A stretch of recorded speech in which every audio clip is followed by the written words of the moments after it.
ఓ అవతార పురుషుడా, లోకమును కాకుండా నిన్ను అర్థం చేసుకునేలా, లోక సంకల్పమును కాకుండా నీ సంకల్పమును అర్థం చేసుకునేలా నన్ను మలుచు.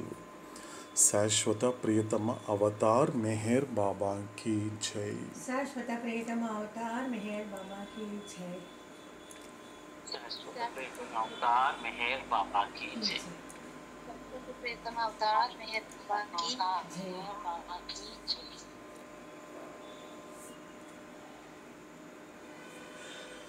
ఓకేనండి, స్టార్ట్ చేద్దామండి. शाश्वत प्रियतम अवतार मेहर बाबा की जय.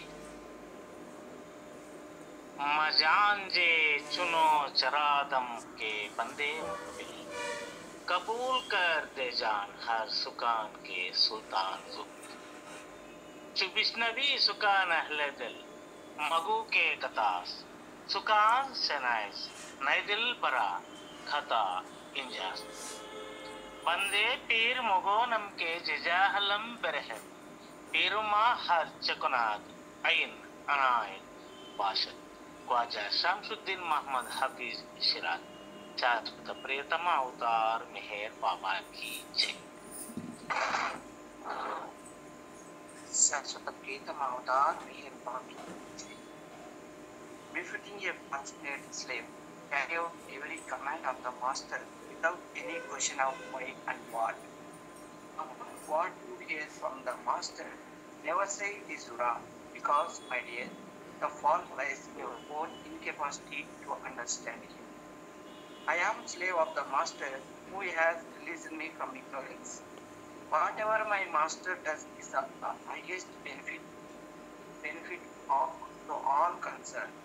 ख्वाजा शमसुद्दीन मोहम्मद हफीज शिराज. शाश्वत प्रियतम अवतार मेहर बाबा की जय. शाश्वत प्रियतम अवतार मेहर बाबा की जय.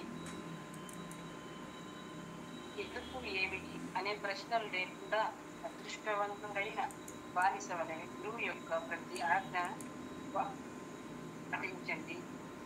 గురువు నుండి వినిన దానిని ఎన్నడూ తప్పు అని అనరు.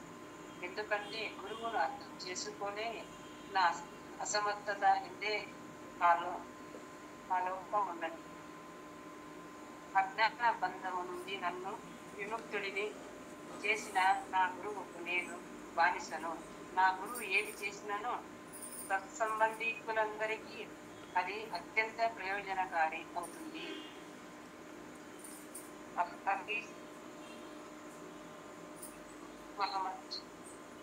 जय बाबा. शाश्वत प्रियतम अवतार मेहर बाबा की. సరిగ్గా 73 సంవత్సరాల క్రితం ఇదే రోజున ఒక సంఘటన అనేది అవతార పురుషుడి చేత జరిపించబడింది. అది ప్రపంచమంతా యాక్సిడెంట్, ఒక ప్రమాదం అనేటువంటి పిలిచినప్పటికీ అది ప్రమాదంగా పిలువబడేటువంటి ప్రమోదమే. యాక్సిడెంట్గా పిలువబడేటువంటి ఒక ఇన్సిడెంట్ మాత్రమే. ఎందుకంటే యాక్సిడెంట్ అంటేనే సాధారణంగా అర్థమయ్యే విషయం ఏంటి అన్నప్పుడు అనుకోకుండా జరిగింది. ఎందుకంటే అవతార పురుషుడైనటువంటి మెహర్ బాబా జీవితంలో అనుకోకుండా అంటూ ఏది జరగదు. ఎందుకంటే సృష్టికర్త తన జీవితంలో కానీ తన చేత సృష్టించబడినటువంటి సృష్టిలో కానీ ఏది జరగాలన్నా ఆయన సంకల్పించాల్సిందే. ఎందుకంటే ఆయన సంకల్పమే సమస్త ప్రపంచాన్ని పరిపాలిస్తోంది. కాబట్టి అటువంటిది అవతారుడు మొట్టమొదటిసారిగా అమెరికా గడ్డ మీద తన యొక్క రక్తాన్ని మొదటిసారి చిందించాడు.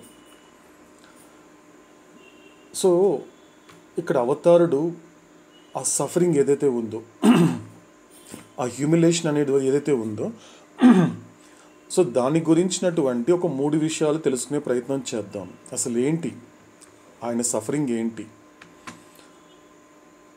లోకాన్ని ఉద్ధరించాలి అనేటువంటి ఏకైక ఉద్దేశంతో అవతరించేటువంటి అవతార పురుషుడు కూడా ఈ యొక్క బాధలు అనేవి తప్పదా అంటే తప్పదు అంటున్నాడు అవతారుడు. కానీ మనిషి పడేటువంటి బాధలకి అవతార పురుషుడు పడే బాధలకు ఉన్నటువంటి డిఫరెన్స్ అనేది తెలుసుకోవాలి. ఎందుకంటే ఒక జీవుడు బాధలు అనుభవిస్తున్నాడు అంటే దానికి కారణము ఎటువంటి నిస్సందేహంగా చెప్పొచ్చు అతడి ప్రారంధం అని. అందులో ఎటువంటి డౌట్ లేదు, నిస్సందేహంగా చెప్పొచ్చు. భగవత్ సాక్షాత్కారం కలగనటువంటి ఒక సాధారణ జీవుడి యొక్క బాధలు ఎవరి వల్ల వచ్చింది? అతడు ప్రోగు చేసుకున్నటువంటి సంస్కారాల చేత తయారైనటువంటి ప్రారంధం వలనే అతడు బాధలను అనుభవిస్తున్నాడు.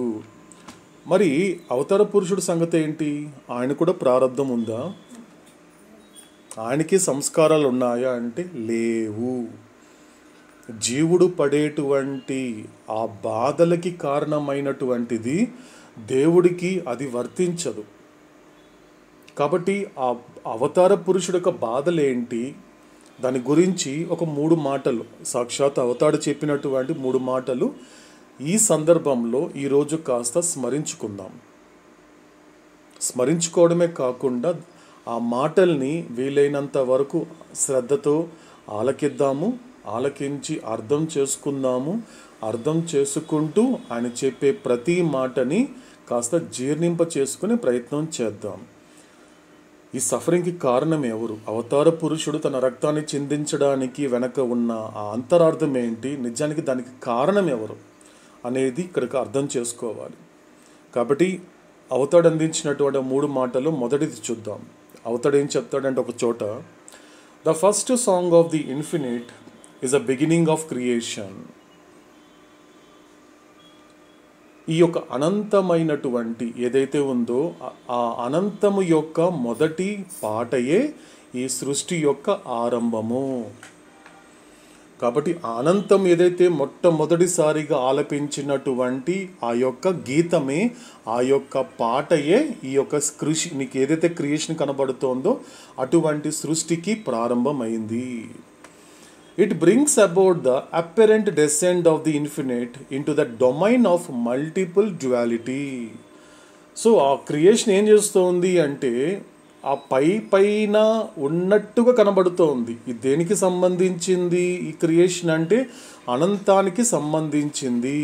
అనంతానికి సంబంధించినటువంటి బయటికి పై కనబడేటువంటిది ఎక్కడ ఉంటుంది అంటే వివిధమైనటువంటి ద్వంద్వానికి ఆధీనంలో ఉంది. ఈ సృష్టి అంతా దేనికి ఆధీనంలో ఉంది? ఆ యొక్క ద్వంద్వానికి ఆధీనంలో ఉంది. కాబట్టి డ్యువాలిటీ ఇంప్లైజ్ అన్ఎండింగ్ సఫరింగ్స్. కాబట్టి జీవుడు పడేటువంటి అనేకమైనటువంటి అంతం లేని, ఎటువంటి విరామం లేని బాధలకి కారణం ఏంటి అన్నప్పుడు ఈ యొక్క ద్వంద్వమే. I'm eternally happy for I know that I'm the infinite one. So నా వరకు నేను తీసుకుంటే, అవతాడు చెప్తున్నాడు, నా వరకు నేను తీసుకుంటే నేను శాశ్వతంగా సంతోషంగానే ఉన్నాను. ఎందుకంటే నేను అనంతమైన వాడిని అనేది నాకు తెలుసు కాబట్టి. I alone exist. There is nothing besides me. All else is illusion. కాబట్టి ఉండేది ఎవరు? నేనొక్కడినే ఉన్నాను. ఒక భగవంతుడిగా. రాఘవేంద్ర, మీరు కొంచెం మ్యూట్ చేసుకుంటారా?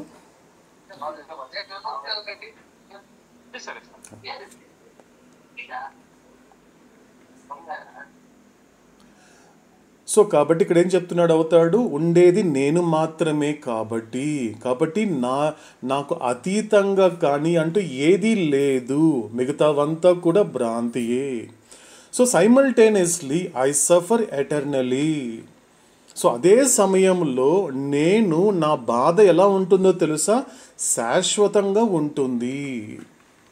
As my self I'm free, but in you as you I get my self bound. So నా వరకు నేను స్వేచ్ఛగానే ఉన్నాను, కానీ మీలా నేను బంధితుడైపోయాను. ఈ లైన్ అర్థం చేసుకుందామండి. As my self I'm free, నా వరకు నేను స్వేచ్ఛగానే ఉన్నాను. కానీ మీలా నేనేమైపోయాను, బంధితుడిని అయిపోయాను. I knowingly suffer through you to make you free from the bindings. నేను మీ ద్వారా అంటే ఈ బంధనాల నుండి మిమ్మల్ని స్వేచ్ఛ కలిగించడానికి మీ ద్వారా నేను బాధలని తెలిసే అనుభవిస్తున్నాను. కాబట్టి బాధలు అనుభవించేది మీరు కాదు, నేనే అనుభవిస్తున్నాను. ఎందుకు అనుభవిస్తున్నాను? ఈ బంధనాల నుండి మిమ్మల్ని స్వేచ్ఛని ప్రసాదించడానికి. ఇది నా యొక్క crucifixion. So your experience of suffering because of sheer ignorance. కాబట్టి నువ్వు ఏదైతే బాధలు పడుతున్నానో, ఏదైతే నా వల్ల కావటం లేదు, ఈ కష్టాలు కానీ ఈ బాధల్ని భరించలేకపోతున్నాను అనేటువంటి నీకు ఊహ అనేది ఏదైతే ఉందో, ఇది దేని వల్ల వచ్చింది అంటే ఇది వట్టి అజ్ఞానం కారణంగానే వచ్చింది. కాబట్టి నిజానికి సఫర్ అయ్యేది నేనే, అక్కడ ఎవ్వరు సఫర్ అవటం లేదు. ఒకవేళ ఏ జీవుడైనా తనను తాను నేను ఎంతో బాధలు పడుతున్నాను, నేను ఎంతో కష్టాలు పడుతున్నాను అనేటువంటి ఊహాపూరితంగా ఉండిపోతే మాత్రము అది కేవలము వట్టి అజ్ఞానం వలనే. కాబట్టి ఇటువంటి అజ్ఞానమే, your ignorance is my suffering. ఇటువంటి మీ అజ్ఞానం అనేది ఏదైతే ఉందో అదే నేను పడేటువంటి బాధ. అది ఈరోజు స్మరించుకోవాల్సినటువంటి రోజు. కాబట్టి రక్తం చిందించాను అంటే కారణం ఏంటి? మీ అందరిలో ఉన్నటువంటి అజ్ఞానం వలనే నా రక్తాన్ని చిందించాను. అందుకు ఈ విధంగా నేను సఫర్ అవ్వాల్సి వచ్చింది మీ అందరి ద్వారా. ఇదొక విషయం అండి. రెండో విషయానికి వస్తే,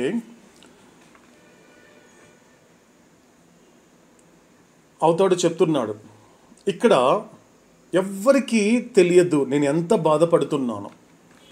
మీరెవ్వరికి కూడా నేను ఎంతలా బాధపడుతున్నానో మీరెవ్వరికి తెలియదు. No one knows how I'm suffering.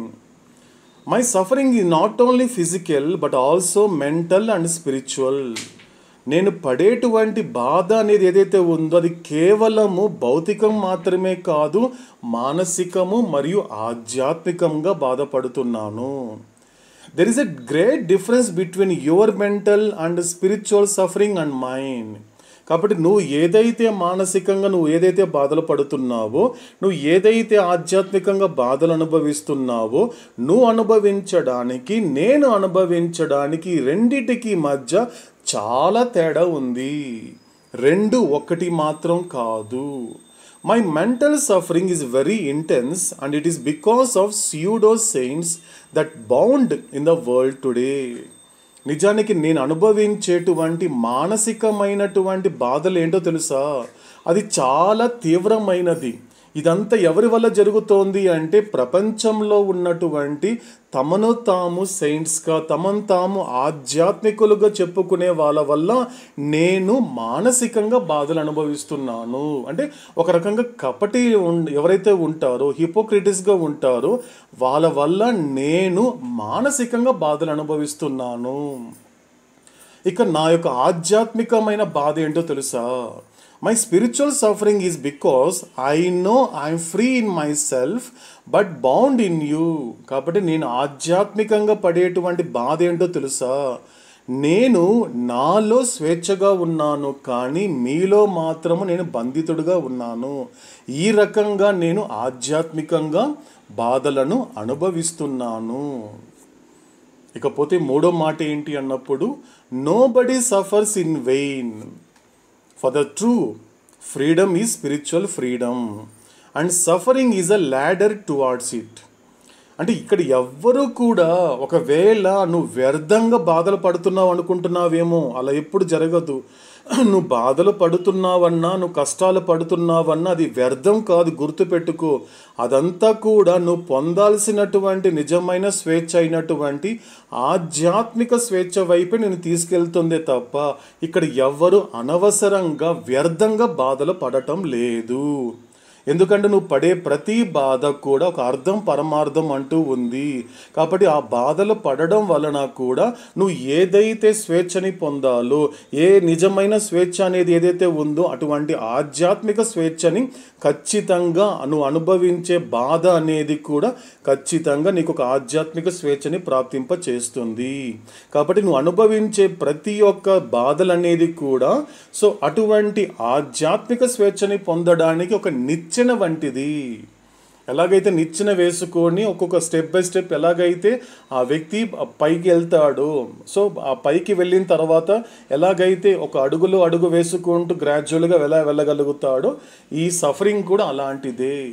కాబట్టి ఇక్కడ చివరిగా ఒక గొప్ప మాట చెప్తున్నాడు అవుతాడు.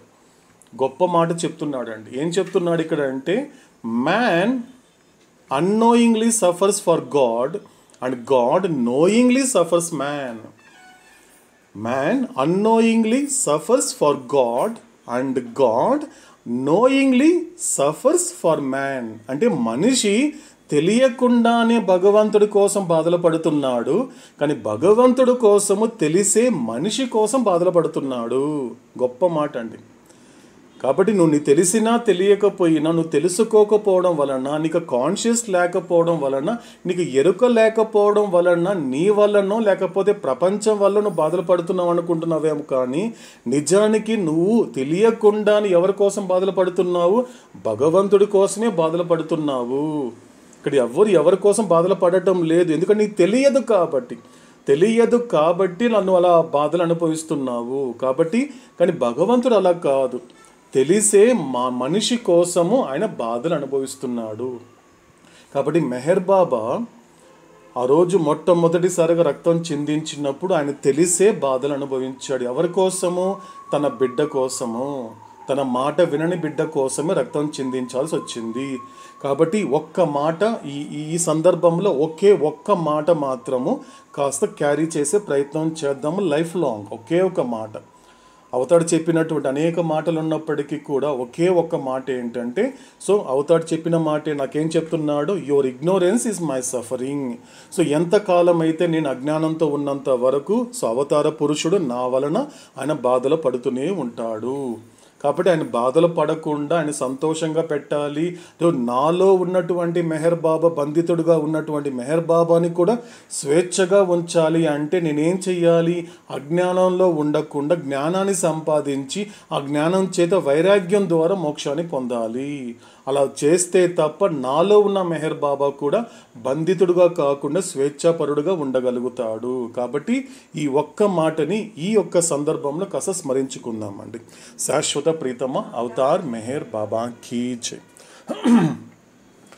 ఓకేనండి. సో మన ఈ సంకీర్తన గురించి ఇంకెవరైనా చెప్పాలనుకుంటున్నారండి? ఏమన్నా ఇప్పుడు మనం ఒక పల్లవి, ఒక చరణం మనము ఇంతవరకు అవతాడు అవకాశం ఇచ్చాడు కాబట్టి సో మనకు రెండో చరణం అంటే మనకి అన్నమయ్య అందిస్తున్నటువంటి ఈ గొప్ప ఆధ్యాత్మిక సంకీర్తనల్లో ఆ రెండో చరణం లోపలికి వెళ్ళే లోపల సో ఎవరైనా మీరు చెప్పదలుచుకున్నారో, ఏదైనా యాడ్ చేయాలనుకున్నారో సో చెప్పాలనుకుని చెప్పొచ్చండి.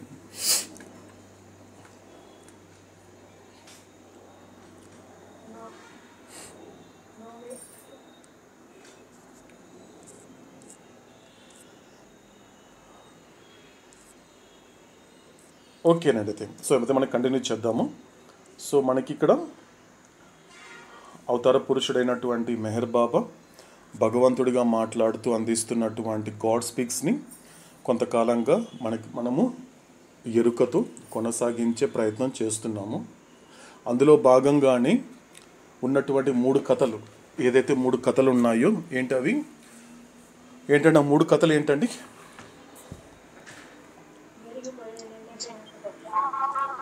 ఎస్, అన్నయ్య నిన్నటి నా ఆత్మకథ ఎవల్యూషన్ ప్రాసెస్, ఒకటి నా ఆత్మ రేపటి జరుగుతుంది రియలైజేషన్ ప్రాసెస్. ఓకే, ఇంకొంచెం క్లియర్గా, కొంచెం పూర్తిగా. ఎస్, నిన్నటి ఆత్మకథ ఎవల్యూషన్. ఓకే, పునర్జన్మ ప్రక్రియ. ఓకే, రేపటి ప్రక్రియ. రేపటి ఇంకొంచెం క్లియర్గా అరుణ.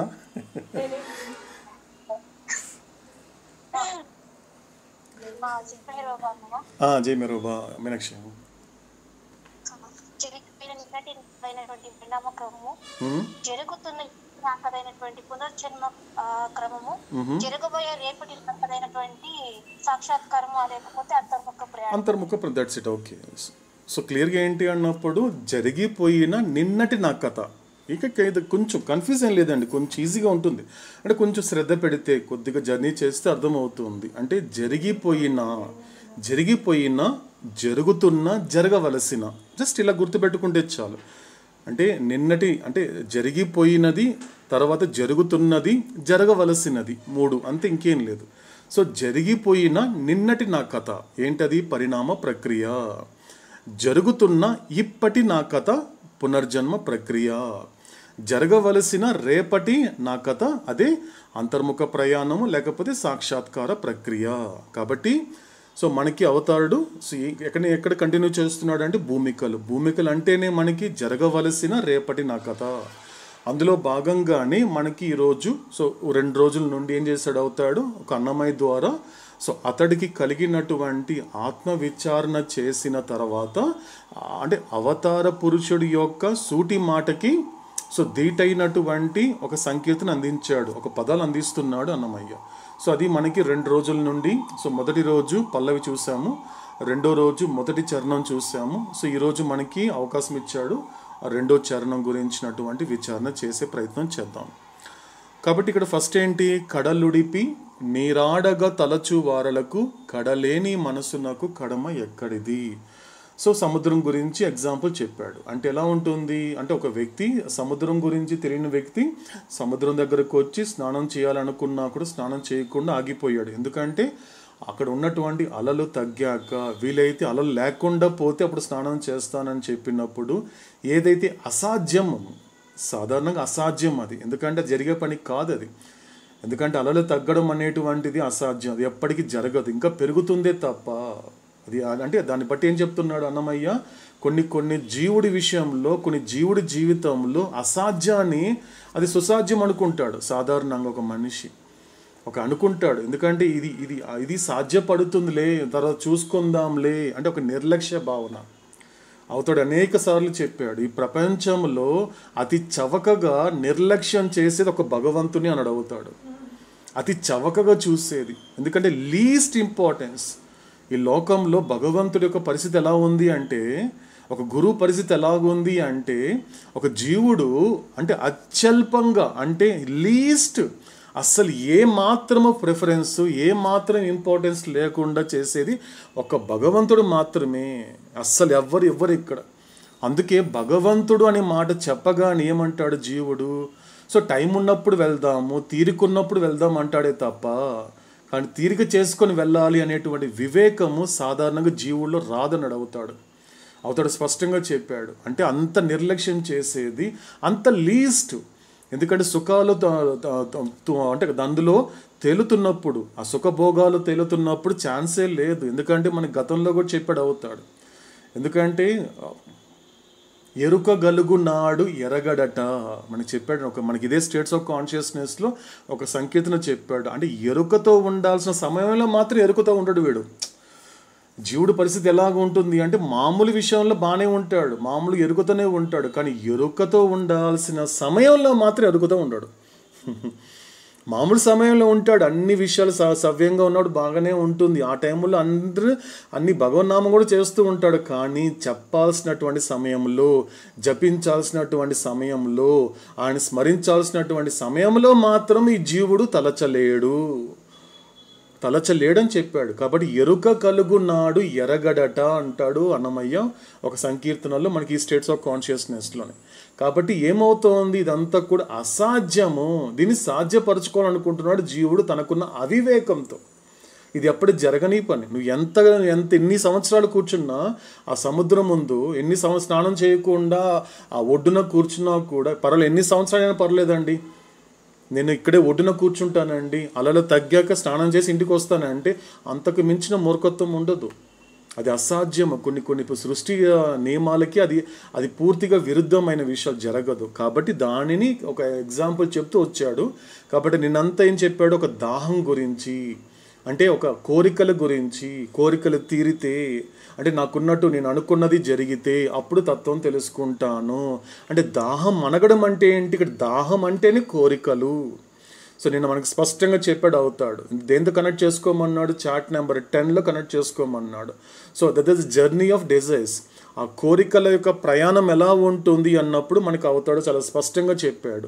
ఏం చెప్పాడు అన్నప్పుడు వ్యక్తపరచని కోరికల నుండి కోరికల యొక్క అనుభూతి, కోరికల అనుభూతి నుండి కోరికలు పాక్షికంగా సో వ్యక్తపరచడము, చివరికి వచ్చేసరికి మాత్రము ఆ కోరికలను పూర్తిగా వ్యక్తపరచడము. అంటే మొట్టమొదటి యొక్క మజిలీ తీసుకుంటే మొదటి దశ ఏంటి?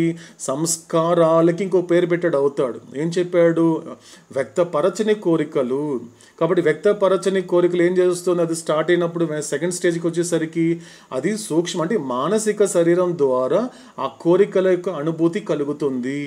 అనుభూతి కలిగిన తర్వాత ఏం జరుగుతుంది? ఆ కోరికలని సూక్ష్మ శరీరం ద్వారా పాక్షికంగా వ్యక్తం చేస్తుంది. చివరికి వచ్చేసరికి ఏమవుతోంది? ఆ యొక్క కోరికల్ని పూర్తిగా స్థూల శరీరం ద్వారా వ్యక్తపరుస్తున్నాడు.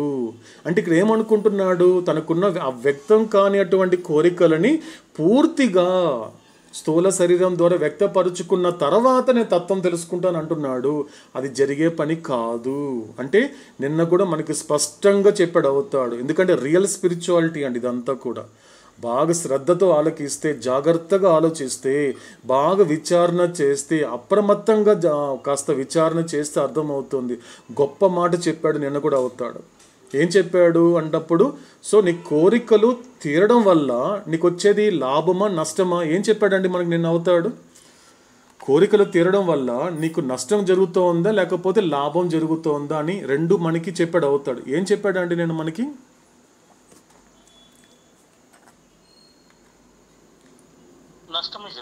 నష్టం కలుగుతుంది. ఎటువంటి నష్టం కలుగుతుంది? ఆధ్యాత్మిక నష్టం కలుగుతుంది. కానీ నీ సంస్కారాలు ఎలా నమ్మిస్తోంది? ఈ కోరిక తీరితే నువ్వు చాలా హ్యాపీగా ఉంటావు, నువ్వు అనుకున్నవన్నీ జరిగిపోతే నువ్వు చాలా సంతృప్తిగా ఉంటావు అనే విధంగా అబద్ధంగా నమ్మిస్తోంది సంస్కారాలు. కాబట్టి గొప్ప మాట చెప్పాడండి అవుతాడు. కోరికలు తీరడం వలన గుర్తుపెట్టుకో అది ఎప్పటికీ కూడా తీరదు. అంటే ఎలా ఉంటుంది? కోరికలు తీరిన తర్వాత తత్వం తెలుసుకుంటాను అంటే అది ఎలా ఉంటుంది అంటే ఆ యొక్క కోరికల జ్వాలలు, కోరికల మంటలు ఆర్పే ప్రయత్నంలో నీళ్లు పోయకుండా నెయ్యి పోస్తున్నావు. అది నువ్వు చేస్తున్నట్టు పొరపాటు. కాబట్టి ఇది జరిగే పని కాదు అని నిన్న స్పష్టంగా చెప్పేస్తాడు అన్నమయ్య. కాబట్టి దాహమనగిన వెనక తత్వం ఎరిగినదన్న దాహమేల అనుగు తా తత్వమేమ ఎరుగు. కాబట్టి దేహము గల అన్ని దినములకు పదార్థ మోహమేల అడుగు దా ముదమేల కలుగు. కాబట్టి శరీరం ఉన్నంత వరకు నీకేం మన దేంతో కనెక్ట్ చేసుకోవచ్చు ఈ మాట? సంస్కారములతో సంసారము, కాయముతో కాపురము. కాబట్టి ఎలా వస్తుంది? నువ్వు ఈ సంస్కారాలతో సంసారం చేస్తున్నంత వరకు, కాయంతో కాపురం చేస్తున్నంత వరకు నువ్వు ఏదైతే కోరుకున్న నిజమైన ఆనందం ఏదైతే ఉందో, ఒక నిత్యమైనటువంటి సంతోషం ఏదైతే ఉందో, ఒక సత్యమైనది, ఒక శాశ్వతమైనది, అనంతమైనటువంటిది నీకు ఎలా కలుగుతుందిరా నీకు? ఎందుకంటే ఇది దేహం ఉంది అంటే కారణం ఏంటి? నువ్వు దేహాలు నిన్ను పలకరిస్తోంది అంటే దానికి అర్థం ఏంటి? దేహం రావడానికి ముఖ్య కారణమైనటువంటి ఆయా సంస్కారాలు. కాబట్టి సంస్కారాలతో సంసారం చేస్తున్నంత వరకు కాయంతో కాపురం తప్పదు. కాబట్టి సో సంస్కారాలతో సంసారం చేస్తున్నంత వరకు, కాయంతో కాపురం చేస్తున్నంత వరకు నీకు ఏదైతే పొందాలో ఈ జన్మ ద్వారా ఏ ప్రయోజనం కోసం అయితే భగవంతుడు ఈ లోకానికి పంపించాడో అటువంటి ప్రయోజనం అనేది నెరవేరదు. ఎలా కలుగుతుంది అని ప్రశ్నిస్తున్నాడు నిన్న కూడా అన్నమయ్య. కాబట్టి ఈరోజు ఏం చెప్తున్నాడు? సో ఈరోజు చెప్పినటువంటి రెండో చరణంలో ఏం చెప్తున్నాడు కాస్త శ్రద్ధతో ఆలకిస్తూ దాన్ని కాస్త విచారణ చేద్దాం. ఇక్కడ రెండో చరణంకి వచ్చేసరికి అన్నమయ్య ఏమంటున్నాడంటే, ముందరెరిగిన వెనక మొదలు మరచెదనన్న ముందరేమి ఎరుగు దా మొదలేల మరచు. ఇక్కడ రెండు ఉన్నాయండి. ఎందుకంటే వినడానికి 2 పదాలు ఒకే రకంగా కనిపిస్తాయండి, కానీ చాలా డిఫరెన్స్ ఉందండి కొద్దిగా అర్థం చేసుకుంటే. ఎందుకంటే పద పితామహుడు అండి అన్నమయ్య. ఆ పదాలు ప్రయోగిస్తున్నప్పుడు అది ఎంతో అంతరార్థం పట్టుకుంటే తప్ప అర్థం కాదు, సరిగ్గా అర్థం చేసుకోవాలి. ఇక్కడ ముందర అన్నా మొదలు అన్నా కానీ వినడానికి 2 పదాల అర్థం ఒకే రకంగా కనిపిస్తాయి. చూడండి, నేను ముందరున్నానే అంటాడు ఫస్ట్. ఫర్ ఎగ్జాంపుల్, అతను ఎక్కడున్నాడండి, లేదంటే అతను ముందరున్నాడని అంటారు, లేకపోతే లేదంటే మొదట్లో ఉన్నాడు చూడండి అంటారు. కానీ నిజానికి 2 ఫ్రంట్ అని వస్తుంది కరెక్ట్గా అబ్జర్వ్ చేసుకుంటే. దాన్ని కరెక్ట్గా మనం గనక దాన్ని ట్రాన్స్లేట్ చేసుకుంటే రెండిటికి అర్థం ఏంటి, ఫ్రంట్ అని అంటే ముందు అని. కానీ ఇక్కడ మారిపోయిందండి, ఒకే రకంగా కనిపించినా కూడా చాలా అర్థం ఉంది రెండిటికి కూడా. ఇక్కడ ముందర సాధారణంగా జీవుడు ఆ ముందర అంటే భవిష్యత్ అండి.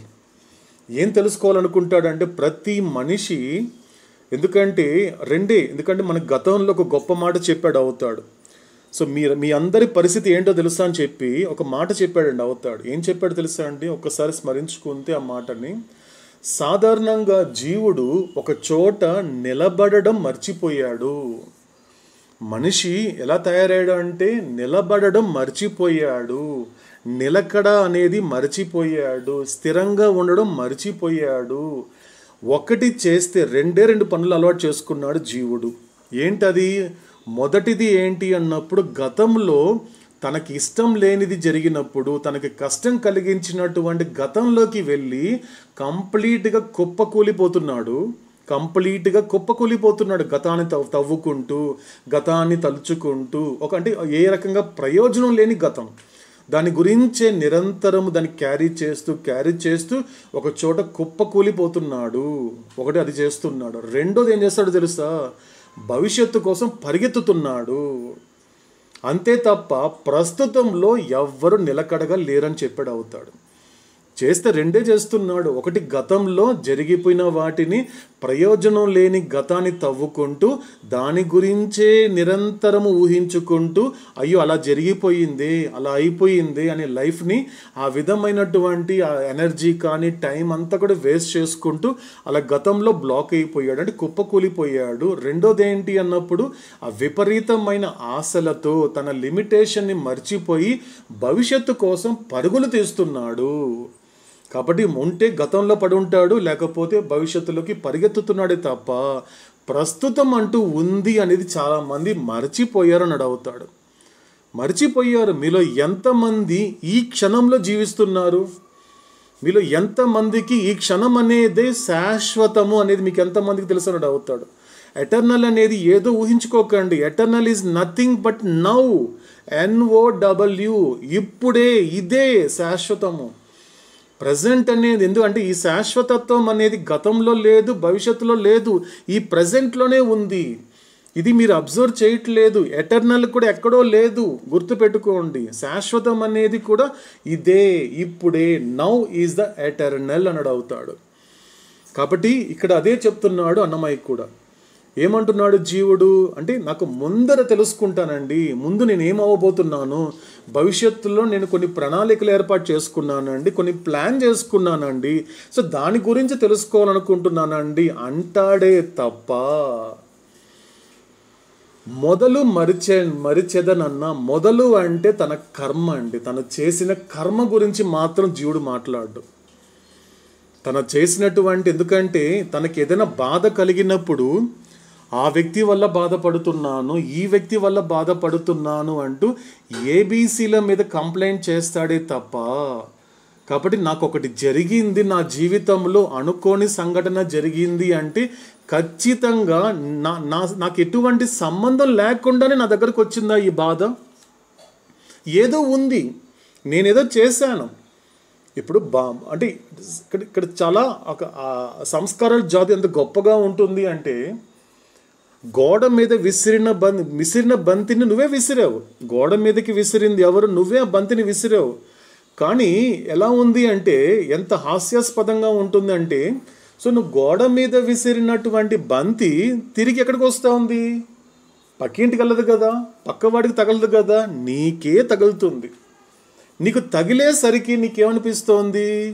నువ్వు నా దగ్గరకు వచ్చి ఎలా కంప్లైంట్ చేస్తున్నావు అంటే, బాబా ఆ గోడ ఈ బంతితో నన్ను కొట్టింది బాబా అంటే ఎంత హాస్యాస్పదంగా ఉంటుంది. కాబట్టి నువ్వు పడే బాధ ప్రపంచం కారణం అనేది కూడా అంతే హాస్యాస్పదము. కానీ ఇక్కడ సంస్కారాలు చేసే జాదు ఎలాంటిదో తెలుసా? నువ్వు గోడ మీద విసిరిన బంతిని మరిపించేసింది సంస్కారాలు. అందుకే అది నీకు తిరిగి వచ్చినట్లు కనిపించిందే తప్ప ఆ విసిరింది నేనే, ఆ కర్మ చేసింది నేనే. గోడ మీద విసిరిన బంతి ఎవరో విసరలేదు, నేనే విసిరాను అనేటువంటి తాను చేసిన కర్మను మాత్రము పట్టించుకోడు. భవిష్యత్తులో తన గురించి ఏం జరగబోతోంది దాని మీద ఉన్నంత ఇంట్రెస్ట్, తను ఏ కర్మ ద్వారా ఈ బాధలు అనుభవిస్తున్నాను, ఏ కర్మ చేతి సుఖాలని అనుభవిస్తున్నాను అనే దానికి విషయాన్ని మాత్రం మర్చిపోతాడు. దానికి వద్దంటాడు. కరెక్ట్గా చెప్పాలి అంటే నాకు వద్దండి, నాకు కావాల్సింది ఏంటి, నా ముందర నా భవిష్యత్తులో ఏం జరగబోతోందో అది నాకు ఇంపార్టెంట్ అండి. కాబట్టి ఎవరైనా నా భవిష్యత్తు ఎలా ఉండకపోతోందని ఎవరైనా చెప్పినా కూడా చాలా ఇంట్రెస్ట్గా వెళ్ళి చెప్పించుకుంటాడు.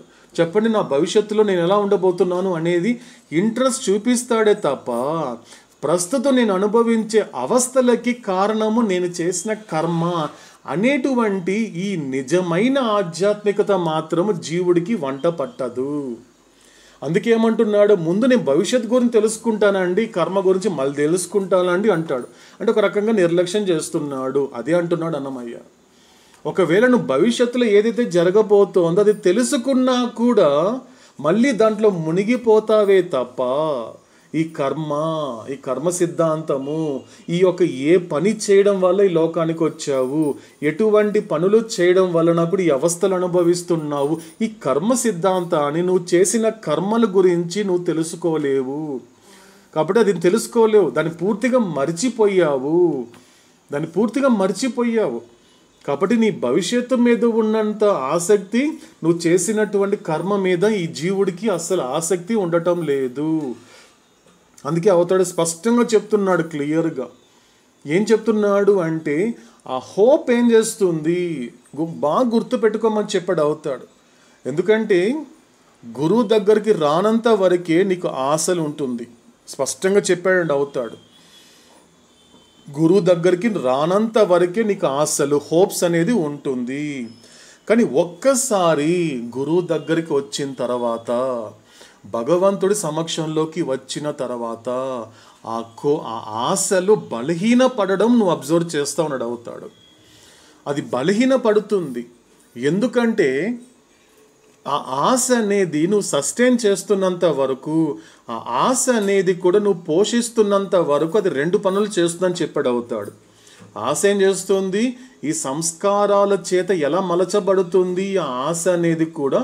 ఇంతకుముందు ఏం చెప్పాడు అవుతాడు, సాధారణ మనిషి ఉంటే గతంలో ఒక కూలబడిపోతున్నాడు, లేకపోతే భవిష్యత్తులోకి పరిగెత్తుతున్నాడు. అంటే ఏం జరుగుతోంది, ఇప్పుడు ఆశ అనే మాట చెప్పినప్పుడు అతను ఎందుకు ఎలా గతంలో అలా కూలబడిపోయాడు అనుకోండి, ఈ ఆశ ఏం చేస్తుంది అంటే నిరాశగా మారుతుంది. అందుకే డిప్రెషన్ అంటారండి లోకంలో. ఇప్పుడు అంతా కూడా డిప్రెషన్, నేను డిప్రెస్కి అయిపోతున్నానండి, ఏదైనా జరిగిన విషయం జరిగినప్పుడు, నాకు నచ్చని జరిగినప్పుడు డిప్రెస్ అయిపోతున్నానండి అంటున్నాడు. డిప్రెషన్ అంటే ఏదో కాదు, నీకున్నటువంటి ఆశ, ఏ అవతారుడు ఏదైతే ఆశ వద్దన్నాడో, ఏదైతే ఎవరి నుండి ఏది ఆశించద్దని చెప్పాడో, ఆయన చెప్పినప్పటికీ కూడా నువ్వు దాన్ని సస్టైన్ చేసుకుంటున్నావు. చక్కగా నీ అజ్ఞానం చేత దాన్ని చక్కగా పోషించుకోవడం వల్ల అది బలంగా మారింది ఆశ. సో ఆశ ఏం చేస్తుంది, నువ్వు మాటికి గతంలోకి వెళ్తుంటావు కదా, ఆ గతంలోకి వెళ్ళిన ప్రతిసారి ఏం చేస్తుంది, ఆశ అనేది నెమ్మదిగా గతంలోకి వెళ్ళి ఆ చీకట్లోకి వెళ్ళి నిన్ను కూడా చీకట్లోకి నిన్ను తోసిపరేస్తోంది. అక్కడ నువ్వు పొందేది ఏంటి, ఈ ఆశ ద్వారా నిరాశ. చూసారు, ఆశ ఏం చేస్తోంది, ఒకటి గతంలోకి తీసుకెళ్ళిపోయి ఏం చేస్తోంది, సో పూర్తిగా నిరాశమయం చేసేస్తోంది. అంటే కాబట్టి డిప్రెషన్ని మన తెలుగులో ట్రాన్స్లేట్ చేసుకుంటే నిరాశ. ఎక్కడ కూడా నేను బాగుపడతాననేటువంటి నాకేం కనిపించడం లేదండి, ఎంత వెతికినా వెలుగు కనిపించడం లేదు అంటే నిరాశ అనేదే అంధకారము. ప్రయోజనం లేని గతం గురించి నువ్వు ఇంకా ఊహించుకుంటున్నావు అంటే అదంతా అంధకారమే. కాబట్టి ఆశ ఏం చేస్తుంది, గతంలోకి వెళ్ళిన తర్వాత నిన్ను నిరాశలో పడేస్తుంది. ఇకపోతే భవిష్యత్తులో మళ్ళీ పరిగెత్తుతావు కదా, అక్కడ మళ్ళీ ఈ ఆశ ఇంకొత్త రూపాన్ని తాల్చుకుంటుంది. అక్కడ కొత్త రూపం వస్తుంది, దాని కొత్త ఫామ్ వస్తుంది. ఏంటో తెలుసండి, అది అత్యాస అన్నాడు అవుతాడు, గ్రీడ్ అన్నాడు అవుతాడు. కాబట్టి ఎందుకంటే ఆశ పని చెయ్యనిది బాగా గుర్తు పెట్టుకోవాలండి. కాస్త గుర్తిద్దామండి అవతాడు చెప్పే ఈ మాటని. ఈ ఆశ అనేది కూడా బాగా బలంగా ఉండేది ఒకటి గతంలో బలంగా ఉంటుంది, లేకపోతే భవిష్యత్తులో బలంగా ఉంటుంది తప్ప ప్రస్తుతంలో మాత్రము అది బలహీన పడుతుంది. అందుకే ప్రస్తుతం జీవించే వాడికి ఇప్పుడు బాగున్నాను కదండి చాలండి అని సంతృప్తి పడేవాడి దగ్గర ఆశ చాలా బలహీనపడి ఉంటుంది. కాబట్టి ఇది అర్థం ఇది అవతారుడు చెప్పేటువంటి ఆ అవతార తత్వము. ఇక్కడ అన్నమయ్య చెప్పేటువంటి ఆత్మతత్వం కూడా అలాంటిదే. ఆ సంస్కారాలు మనసు గురించి చెప్తున్నాడు. మొట్టమొదటి ఏం చెప్పాడు మనకి అన్నమయ్య ఆ పల్లవిలో? కడలేని మనసు. కడలేని మనస్సు అంటే ఏంటి? ఇక్కడ స్పష్టంగా చెప్తున్నాడు, క్లియర్గా మనకి అవుతాడు. ఏం చెప్తున్నాడు అంటే ఎటువంటి కడలేని అంటే దిక్కులేని. సో కడలేని అంటే ఏంటి? ఇక్కడ మనకి దిక్కు లేదు, దానికి ఎటువంటి దిక్కు లేదు, దానికి ఎటువంటి ఒక సోర్స్ అంటూ కానీ, దానికంటూ ఒక మూలం కానీ, దానికంటూ ఒక పునాది కానీ, దానికంటూ ఎటువంటి ఆధారం లేదు. ఇదంతా కూడా ఎవరి చేత నడిపిస్తోంది? మనసు అనేది సంస్కారాల చేత. చాలా గొప్ప పదం వాడాడండి, ఇది దిక్కులేనటువంటి మనసు. సో దిక్కులేని మనసు నమ్ముకున్న వాడు కూడా, ఆ జీవుడు కూడా దిక్కు లేకుండానే పోతున్నాడు. తను ఎందుకు పుట్టాడో తెలియదు, ఎందుకున్నాడో తెలియదు, ఈ ప్రపంచం నుండి ఎందుకు నిష్క్రమిస్తున్నాడో తెలియదు. కాబట్టి ఇది తెలియదు, ఇది అర్ధరహితమైనటువంటి విషయం అన్నాడు అవుతాడు. కాబట్టి వాటి గురించి తెలుసుకోండి. అలా మలచబడుతోంది, ఆ విధంగా ఒక మీనింగ్లెస్గా తయారు చేస్తోంది అంటే అటువంటి సంస్కారాల గురించి అవగాహన తెచ్చుకోమని చెప్తున్నాడు అవతారుడు. కాబట్టి ఇక్కడ అదే చెప్తున్నాడు మనకి అన్నమయ్య కూడా. కాబట్టి ముందరెరిగిన వెనక మొదలు మరచెదనన్న ముందరేమి ఎరుగు తా మొదలేల మరచు. ఒకవేళ నువ్వు తెలుసుకున్నప్పటికీ కూడా నువ్వు తెలుసుకోలేవు. ఏ మనిషి భవిష్యత్తు గురించి తెలుసుకోలేడండి. ఒకవేళ భవిష్యత్తు గురించి నువ్వు తెలుసుకోవాలనుకుంటున్నావంటే నువ్వు ఎక్కడో ఒక చోట సంస్కారాలకి ఆధీనం అయ్యావు. ఇదే మాట మనకి ప్లేన్స్లో 4th ప్లేన్ గురించి అవుతాడు నిరంతరం చెప్తున్నాడు. ఎంత జాగ్రత్త చెప్తున్నాడు చూడండి, ఆ ప్రేమ చూడండి, ఎంత శ్రద్ధ చూపిస్తున్నాడు తన బిడ్డ మీద అవుతాడు. ఎందుకంటే 4th ప్లేన్ గురించి ఇంతవరకు చెప్పని విషయాలు మళ్ళీ రిపీట్ చేస్తున్నాడు. ఎందుకు రిపీట్ చేస్తున్నాడు అంటే సరిగ్గా అర్థం చేసుకుంటే, శ్రద్ధ పెడితే అర్థమవుతుంది ఎంత జాగ్రత్తగా ఉంటున్నాడు మన పక్కన అవతారుడు, ఎంత కాన్స్టాంట్ కంపానియన్గా ఉంటున్నాడు. కాబట్టి వేసే ప్రతి అడుగు కూడా జాగ్రత్తగా వేయరా. ఇక్కడ నువ్వు పతనమయ్యే అవకాశం ఉంది, నువ్వు కింద పడిపోయే అవకాశం ఉంది, ఇక్కడ నీకు నువ్వు సాధించుకున్నటువంటి చైతన్యం అంతా కూడా దిగజారిపోతుంది. కాబట్టి అడుగు వేయరా అని జాగ్రత్త చెప్తున్నాడండి.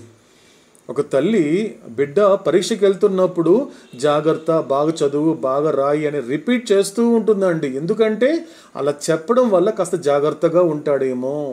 రోడ్డు దాటేటప్పుడు చాలా జాగ్రత్తగా రోడ్డు దాటరా అని తల్లి బిడ్డగా చెప్పినప్పుడు అది జాగ్రత్తగా అతను నెమ్మదిగా దాటుతాడు. అంటే అది కాస్త క్యారీ చేయగలగాలి. అవతాడు మనకి చెప్పేటువంటి జాగ్రత్తలు, అవతాడు మనకి చెప్పేటువంటి అప్రమత్తం అనేది కూడా కాన్షియస్గా ఉండరా. అవతాడు చెప్పేటువంటి జాగ్రత్తలు ఏంటి? ఆయన చెప్పే ఒక ఏకైక జాగ్రత్త ఏంటి? ఎరుకతో ఉండు. అంతకు మించి ఇంకేమీ లేదండి ఇక్కడ. అవతాడు స్పష్టంగా చెప్పాడు. ఒక సాధకుడు అడుగుతాడండి అవతారుడిని. ఒక సందర్భంలో ఒక ఋషికేశ్, హిమాలయస్ అంతా తిరుగుతూ ఒక వ్యక్తి మెహరాబాద్కి బాబా దర్శనానికి వస్తాడు, కూర్చుంటాడు, బాబాతో కొంచెం కన్వర్జేషన్. ఆ వ్యక్తి ఒక మాట అడుగుతాడు బాబాని, బాబా ఒక్క మాటలో చెప్పండి మోక్షం ఎలా వస్తుంది జీవుడికి? ఒకే ఒక మాట, ఎక్స్ప్లెనేషన్ వద్దు బాబా, నాకు ఒక్క మాటలో చెప్పండి అంటే బీ కాన్షియస్, ఎరుకతో ఉండు, చాలా అయిపోయింది, ఇంకేం అవసరం లేదు. ఖచ్చితంగా నీకు మోక్షం వస్తుంది, ఖచ్చితంగా నీ ఆత్మ సాక్షాత్కారం కలుగుతుంది, ఇదే జన్మలో, ఇదే శరీరంలో, ఇదే ప్రపంచంలో. ఎరుకతో ఉండడమే, ఎరుక లేకపోవడమే నీ సమస్య. ఎందుకంటే ఎరుకతో ఉండడం అంటే ఏమవుతోంది? నీ పూర్తి చైతన్యాన్ని గుర్తిస్తున్నావు, ఆ పూర్తి చైతన్యంతో బుద్ధి ఉంది అనేది గుర్తించినటువంటి ఆ జన్మ ఖచ్చితంగా చివరి జన్మ అవుతున్నాడు అవుతాడంటే ఖచ్చితంగా అవుతుంది. ఎందుకంటే నువ్వు గుర్తించడం లేదు, అదే ప్రాబ్లం. గుర్తుంచుకోవడం కాదండి. ఎందుకంటే వీలైనంత వరకు మర్చిపోయానండి అనే మాట అనడానికి లేదండి. కరెక్ట్గా అర్థం చేసుకుంటే మనకి మౌలానా జలాలుద్దీన్ రూమి చెప్పినట్లుగా ఏం చెప్పాడు మనకి, ఆలకించడం ద్వారా మాట్లాడడం నేర్చుకో అన్నాడు మనకి రూమి. అంటే అవతారుడు చెబుతున్నప్పుడు ఆ మాటల్ని ఆలకిస్తున్నప్పుడు భాష మారిపోతుందండి, భాష పూర్తిగా మారిపోతుంది. నాకు మెహర్ బాబాని గుర్తు రావటం లేదు కాదండి, మెహర్ బాబాని గుర్తించకపోవడం నా సమస్య. మెహర్ బాబా చెప్పినటువంటి మాటలు ఒక్కొక్క సమయంలో ఏం గుర్తుండదండి, అంత బ్లాంక్ అయిపోతుందంటే అక్కడ ప్రాబ్లం అది కాదు, గుర్తించకపోవడం నీ సమస్య. గుర్తించాలండి. ఎలాగైతే నేను హరిప్రసాద్నని, నేను ఉండేది బెంగళూరు అని, నేను ఉండేది పలానా ఊర్లో అని, నేను ఉండేది పలానా వ్యక్తులతో అనే మాట ఎంత చక్కగా ఎరుగుతూ ఉన్నానో, అటువంటి ఎరుక గనుక నేను అంతర్ముఖం కావడానికి ఈ జన్మతో పాటు అవతారు ప్రాప్తింప చేసినటువంటి పూర్తి చైతన్యాన్ని గుర్తించగలిగితే, ఎస్, ఎందుకు నాకు ఇచ్చాడు పూర్తి చైతన్యం అనేది? నేను జంతువుగా ఉన్నప్పుడు పూర్తి చైతన్యం ఎందుకు ఇవ్వలేదు, రాతిగా ఉన్నప్పుడు ఎందుకు ఇవ్వలేదు అంటే this is the right time. ఎందుకు ఇవ్వలేదంటే నేను ఈ పూర్తి చైతన్యాన్ని గుర్తించాలి అంటే నాకు పరిపూర్ణమైనటువంటి మాధ్యమం కావాలి. I need a perfect medium to recognise, to identify my consciousness. అటువంటి పర్ఫెక్ట్ మీడియం ఇప్పుడు ఇచ్చాడు అవుతాడు, అనేక సార్లు ఇచ్చాడు, కానీ గుర్తించేటువంటి జన్మలో ఈ జన్మలో ఇచ్చాడు అవుతాడు. ఇది గుర్తించరా, ఇది నీ పర్ఫెక్ట్ మీడియము. కాబట్టి దీని ద్వారా నువ్వు ఏదైతే పొందాలో దాన్ని పొందు తప్ప దీనితోనే ఉండిపోకు, దీనితో కలిసిపోకు. అందుకే దీన్ని సంగత్వం అంటారు. కాబట్టి నీకు కావాల్సిన సంగత్వం కాదు, కలిసిపోకు. నీది కాని వాళ్ళతో కలిసిపోకు, నీది కాని లోకంలో కలిసిపోకు. ఇక్కడ నువ్వు ఉండేది పరదేశమే, వివేకానంద చెప్పినట్లుగా. ఇదంతా కూడా విదేశంలో ఉన్నావు, ఇది స్వదేశం కాదు. స్వదేశం ఏంటి మనకి మొదట్లో చెప్పాడంటే ప్లేన్స్లో కూడా అవుతాడు. నీ ఇంటికి వెళ్ళేటువంటి ప్రయాణమే రేపటి నా కథ. తిరిగి నీ ఇంటికి వెళ్తున్నావు, తిరిగి నీ యొక్క ఇంటి ప్రయాణము. మనకి భాస్కరాజు గారు అదే అంటారు, ఎంత దూరం ఉన్నదో ఎరుగను నా ప్రేమ ఇల్లు అన్నాడు ఆయన. నేను ఆయన అడిగినప్పుడు ఏమంటే ప్రేమ ఇల్లు అంటే మీకు తాడేపల్లి గూడెలో ఉంది అదే కదా అంటే ఆయన నవ్వుతూ అన్నాడు, కాదు బాబు, అది కాదు నా ఇల్లు. అది ఉండేది ఈ శరీరం అక్కడ ఉంది తప్పించి నా ఇల్లు అక్కడ కాదు. మోక్షాన్ని పొందాలి, ఆత్మ సాక్షాత్కారాన్ని ప్రాప్తింప చేసుకోవాలి, అది నా ప్రేమ ఇల్లు హరి, ఇది కాదు అన్నారు ఆయన మాట్లాడుతున్నప్పుడు. అది నా ప్రేమ ఇల్లు, అక్కడికి వెళ్ళాలి. కాబట్టి ఇది ఎరుకతో ఉండడము. కాబట్టి ఇది చెప్తున్నాడు అన్నమయ్య. కాబట్టి నువ్వు ఆ భవిష్యత్తులు తెలుసుకున్న తర్వాత కనుక అది తెలుసుకున్నప్పటికీ కూడా అది తెలిసినట్టే ఉంటుందే తప్ప నిజానికి తెలియడం అని ఏముండదు. ఎందుకంటే మనిషికి ప్రస్తుతం ఉన్నంత తేలిగ్గా గతం కానీ భవిష్యత్తు లేదు, ఉన్నది ఇప్పుడే ఇక్కడే ఉంది, ఈ క్షణమే. కాబట్టి గత క్షణం కావచ్చు, కృత క్షణం కావచ్చు, లేకపోతే మరుక్షణం కావచ్చు, ఉండేది 3 క్షణాలే. జీవుడికి తెలిసింది సరిగ్గా అర్థం చేసుకుంటే కృత క్షణము, ఈ క్షణము, మరుక్షణమే, 3 క్షణాలే ఉన్నాయి. కానీ ఇంకా కాస్త లోతుల్లోకి వెళ్ళి విచారణ చేస్తే నిజానికి కృతక్షణం అనేది లేదు, అది గడిచిపోయింది. కాబట్టి మరుక్షణం అనేది కూడా లేదు, ఎందుకంటే కనిపించడం లేదు. కాబట్టి ఉండేదేది ఈ క్షణం మాత్రమే. ఈ క్షణాన్ని గనక గడపగలిగితే ఇదే ఎటర్నల్ అన్నాడు అవుతాడు, ఇదే ఎటర్నిటీ అన్నాడు అవుతాడు. కాబట్టి ఇది చెప్తున్నాడు అన్నమయ్య. కాబట్టి చివరికి ఏం చెప్తున్నాడు ఇక్కడ కనెక్ట్ చేసి కంక్లూడ్ చేస్తున్నాడు అని, చాలా బ్యూటిఫుల్గా కంక్లూడ్ చేస్తున్నాడు అన్నమయ్య ఈ సంకీర్తనని. ఇప్పుడు ఒక సొల్యూషన్ చెప్తున్నాడు. ఇంతవరకు ఏం జరిగింది, ఒక రకంగా చెప్పాలి అంటే 3 చోట్ల ప్రశ్నించుకున్నాడు అన్నమయ్య. ఆత్మవిచారణ చేస్తూ 3 చోట్ల ఏం చెప్పాడు. మొదటి చోట ఎలా ప్రశ్నించుకున్నాడు, కడలుడిపి నీరాడగా తలచువారలకు కడలేని మనసునకు కడమ ఎక్కడిది? క్వశ్చన్ మార్క్ అండి. తను ప్రశ్నించుకున్నాడు అన్నమయ్య. ఎక్కడిది? ఈ కడమ లేదు కదా, ఈ యొక్క దిక్కు లేనటువంటి మనసుకి ఇతరం వేరే లేదు కదా, ఆ దిక్కుకి ఈ దిక్కుకి మారుతూనే చంచలంగా తిరుగుతూ ఉంటుంది కదా. సో ఇక్కడ ఒక మొదటిసారిగా ప్రశ్నించుకున్నాడు. రెండోసారికి వచ్చేసరికి ఏమంటున్నాడు, జీవుడు ఏమంటున్నాడు, ఈ దాహం తీరాక నేను తత్వం తెలుసుకుంటాను అన్నప్పుడు ఈ దాహం అనేది తీరదు. కాబట్టి దాహం అనేది తీరదు కాబట్టి ఖచ్చితంగా నువ్వు తత్వం కూడా తెలుసుకోలేవు. కాబట్టి ఏమెరుగు, తత్వమేమి ఎరుగు? రెండో క్వశ్చన్ అండి, రెండో ప్రశ్నించుకున్నాడు. 3వ చోట వచ్చేసి శరీరాలు ఉన్నంత వరకు అన్ని దినాలు ఒకే రకంగా ఉంటాయి. కాబట్టి నువ్వు ఉన్నది ఈ లోకంలో ఉన్నది 3 రోజులే. నిన్న పుట్టావు, ఈరోజు బతుకుతున్నావు, రేపు చస్తావు. 3 రోజులు ఉన్నాడు ఆయన. స్పష్టంగా చెప్పాడండి, ఏమీ లేదు. నిన్న వచ్చావురా, ఈరోజు ఉన్నావు, రేపు వెళ్ళిపోతావు, అంతే. 3 రోజులే ఉండేది ఇక్కడ. నువ్వు వారాలు అనుకుంటున్నావేమో, నెలలు అనుకుంటున్నావేమో, సంవత్సరాలు అనుకుంటున్నావేమో. ఇది భ్రాంతి, ఇదంతా ఊహా. కాబట్టి ఉండేది నిన్న వచ్చావు, ఈరోజు ఉన్నావు, రేపు వెళ్ళిపోతావు. 3 రోజులేరా ఉండేది, అంతకు మించి ఏం లేదు. కాబట్టి ఈ 3 రోజులు కూడా దేహంతోనే ఉంటున్నావు. That is a problem. ఉండే 3 రోజులు వచ్చినప్పుడు దేహంతో ఉన్నావు, ఈ ప్రపంచంలో ఉన్నంత వరకు మళ్ళీ దేహంతో ఉన్నావు, పోయేటప్పుడు కూడా ఇంకా దేహంతో పోతున్నావు, ఆ తలంపుతో పోతున్నావు. అంటే కలిసిపోయావు దేహంతో. నీకు దేహ స్పృహ ఉందే తప్ప దేహి స్పృహ లేదు. ఈ దేహం అనేటువంటిది ఏమవుతోంది, ఇదే శాశ్వతం అనుకుంటున్నావు, కాదు. స్పష్టంగా చెప్పేసాడు అవుతాడు. కాబట్టి ఇలా ఉన్నంత వరకు ఈ మోహం అనేది ఎలా అణిగిపోతుంది? కాబట్టి ఎలా అణుగుతుంది?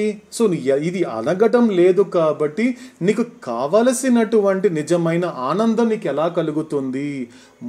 మూడో ప్రశ్న అండి. ఇక్కడ 4 తీసుకున్నప్పుడు ఇదే చెప్పాడు. ముందరెరిగిన వెనక మొదలు మరిచెదనన్న ముందరేమి ఎరుగు తా మొదలేల మరచు. ఎలా మర్చిపోతావురా నువ్వు? ముందర ఎలా తెలుసుకుంటావురా? భవిష్యత్తు తెలుసుకుంటావు, ఏదో తెలుసుకోవాలని పరితపిస్తున్నావు, భవిష్యత్తులోకి అత్యాశతో పరిగెత్తుతున్నావు కదా, అది జరిగే పని కాదురా. ఇదంతా అసంభవము, అసాధ్యం అని చెప్పాడు. కాబట్టి 4 రకాలుగా తనను తను ప్రశ్నించుకుంటూ ఇక్కడ ఆన్సర్ ఇస్తున్నాడండి అవుతాడు మనకి అన్నమయ్య. ఇక్కడ మనకి సొల్యూషన్ చెప్తున్నాడు. ఇంతవరకు సమస్య చెప్పాడు, జీవుడి సమస్య, కానీ పరిష్కారం చెప్పాలి కదండి. ఇక్కడ చెప్తున్నాడు పరిష్కారం. ఏమంటున్నాడు అన్నమయ్య అంటే, అందముగా తిరు వెంకటాద్రీషు మన్ననల కందు వెరిగిన మేలు కలనైన లేదు. కాబట్టి అందమైన అంటే ఎలాంటి వాడు? భగవంతుడు అందమైన వాడు. అందం అంటే ప్రాపంచిక అందం కాదు, అదొక శాశ్వతమైన అందము. అవుతాడు ఎప్పుడు చెప్తుంటాడండి మనకి. సో నువ్వు ఇంతవరకు నా బ్యూటీని ఇంతవరకు నువ్వు చూడలేదు. నీకు కనిపించినటువంటిది నా శరీరం కూడా క్షరానికి గురవుతోంది, నాకు వృద్ధాప్యం కూడా వస్తుంది, మీకు అందరూ చూస్తుంది. కానీ ఇది కాదు మేము నన్ను చూసేది. నా నిజంగా నా ఎటర్నల్ బ్యూటీ ఒకటి ఉంది, అది మీరు ఇంకా చూడలేదు. అది మీరు అనుభవిస్తే మీకు తెలుస్తుంది. అందం అనేది ఆ శాశ్వతమైనటువంటి అందము, అనంతమైనటువంటి అందము. కాబట్టి ఇక్కడ వెంకటాధీశుడు అంటే ఏంటి? లోకేశుడు. కాబట్టి ఆయన్ని ఎలా ఉండాలి? నువ్వు ఎవరి మన్ననలు పొందాలి అంటే, ఎవరు నేను మెచ్చుకోవాలి అంటే, లోకం మన్నల కోసం తాపత్రయపడకు, ఈయన మెచ్చుకోవాలి. ఈయన సంతోషపడేలా నీ జీవితం ఉండాలి. ఈయన మన్ననలు పొందాలి. మన్నన అంటే పొగడతలు. ఆయన పొంగిపోవాలి. పర్వాలేదు వీడికి ఈ జన్మలో మానవ జన్మ ఇచ్చాను, ఈసారి పర్వాలేదు వీడు గుర్తిస్తున్నాడు అంటే ఆయన మన్ననలు పొందాలే తప్ప లోకం మన్ననలు పొందకూడదు. సో లోకం కోసం పరితపించకూడదు, ఆయన సంతోషపడాలి. ఎందుకంటే ఈ జన్మకారకుడు ఆయన జన్మకారకుడు. ఆ మన్ననలు పొందాలే తప్ప లోకం యొక్క మన్ననల కోసము నువ్వు పరితపించకూడదు. కాబట్టి నువ్వు ఆయన మన్ననలు పొందుతున్నంత వరకు ఏం జరుగుతుందంటే, కందువ ఎరిగిన మేలు కలనైనా లేదు. అప్పుడు నీకు కందువ అంటే జాడ అండి.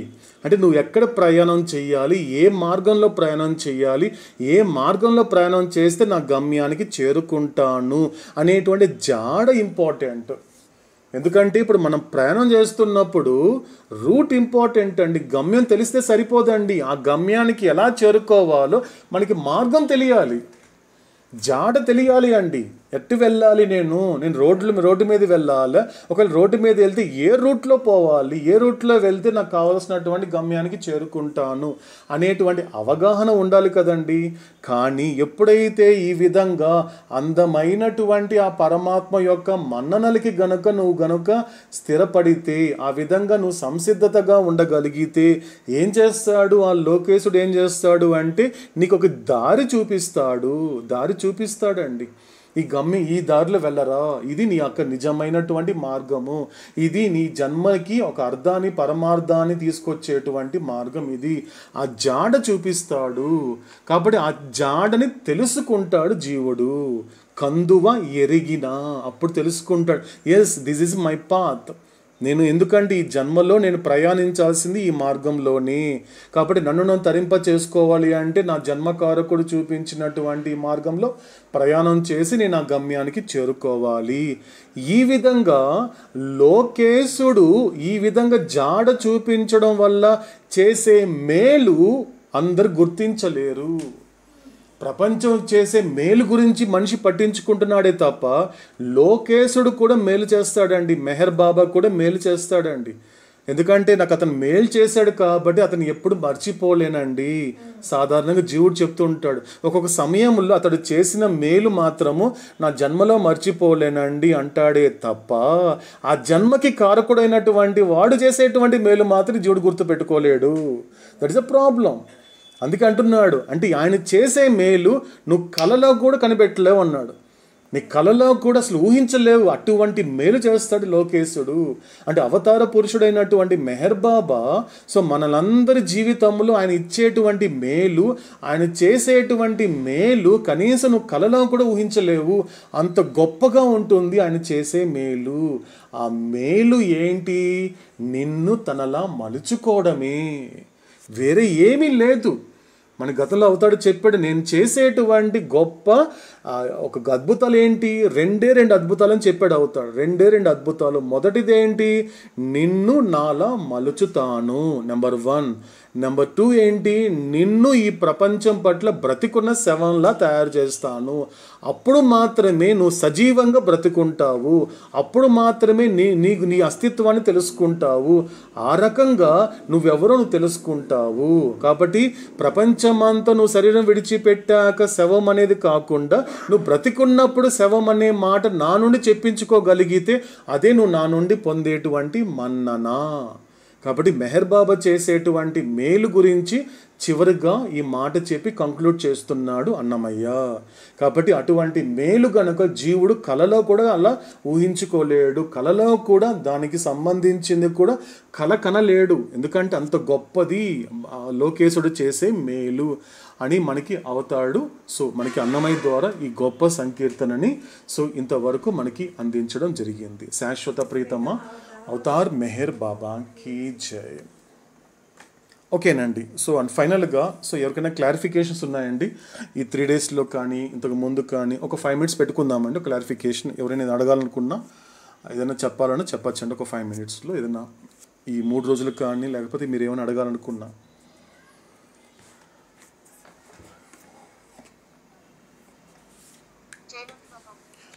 జై మేర్ బాబా. ఎస్, సంస్కారాలకి మెయిన్ సోర్స్ కాజ్ చేసుకున్నప్పుడు మనకు వ్యత్యాసాలు అంటున్నాడు కదా నాన్న. ఇగ్నోరెన్స్ కన్నా ఫస్ట్ పాత్ర వహించేది మాత్రం డిఫరెన్సెస్ అని చెప్తున్నాడు నాన్న. కరెక్ట్. ఇప్పుడు ప్రెసెంట్ లో డిఫరెన్స్ అనేది కాన్షియస్ తోనే ఉంటుంది కదా, ఇస్ హ్యాడ్ టు కాన్షియస్నెస్ కదా. అవును అవును మీనాక్షి. ఆ కాన్షియస్ బట్టే అవును. అదే ఇప్పుడు ప్రెసెంట్ లో నాన్న అంటున్నాడు కదా, ఆ కాన్షియస్ లో ఉందిరా డిఫరెన్స్, ఆ కాన్షియస్ నీ కాన్షియస్ లో ఉంది అంటాడు కదా.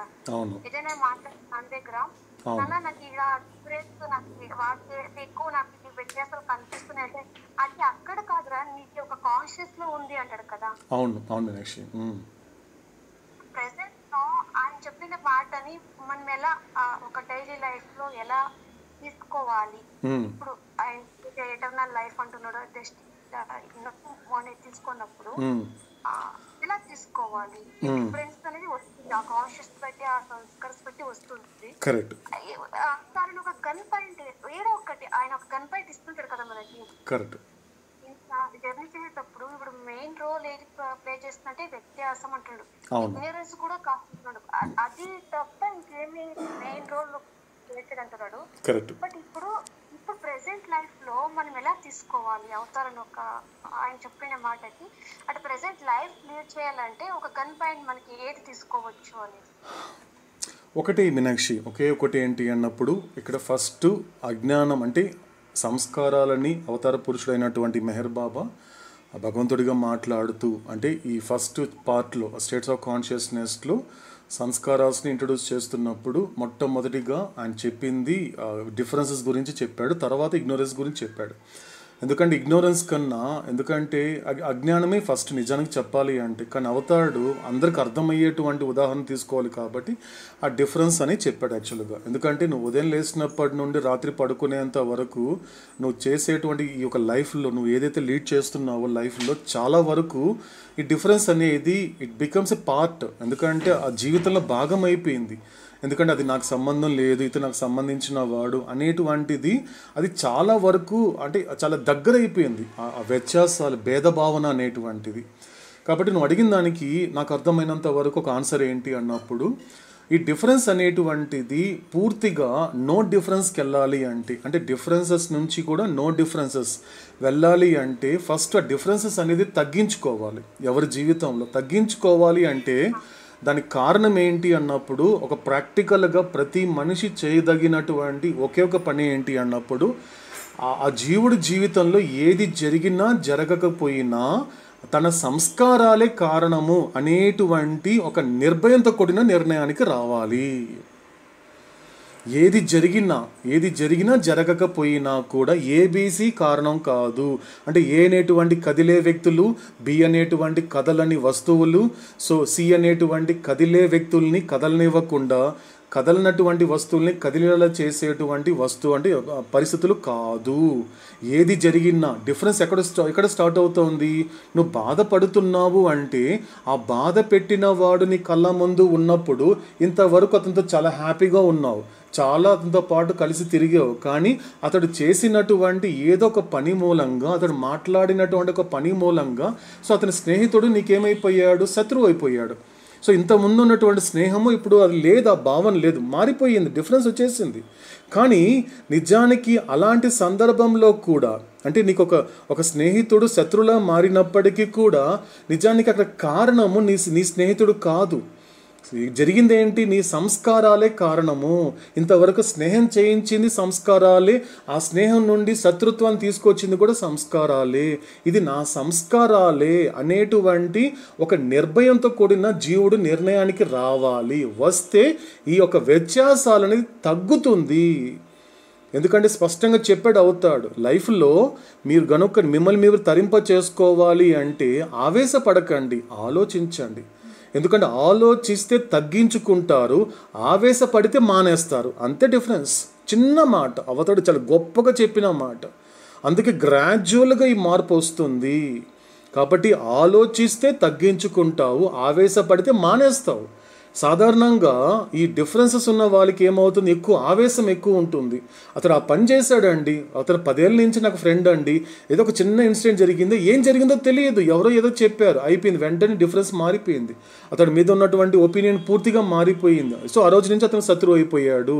కనిపిస్తుంది కదా డిఫరెన్స్ అంతా కూడా. నువ్వేమనుకుంటున్నావు?